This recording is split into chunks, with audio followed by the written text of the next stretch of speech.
Več ur pred iztekom ameriškega ultimata so se v Iranu okoli elektrarn in mostov vile vrste prostovoljcev, človeške verige za zaščito ključne infrastrukture, če bi Trump 40. dan vojne uresničil svoje grožnje. Ko je zaokrožila novica o prekinitvi ognja, je zavladalo olajšanje, toda v delu družbe, ki se je pripravljal na apokaliptični boj s sovražnikom, tudi razočaranje in jeza.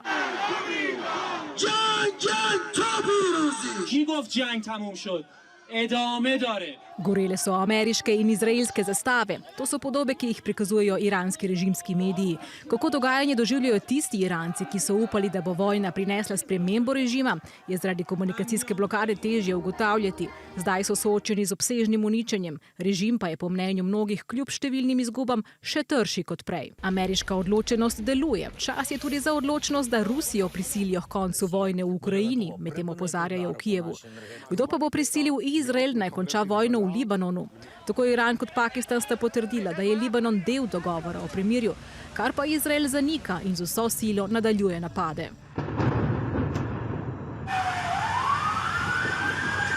V samo 10 minutah so izraelske sile po lastnih navedbah zadele več kot 100 položajev Hezbolaha.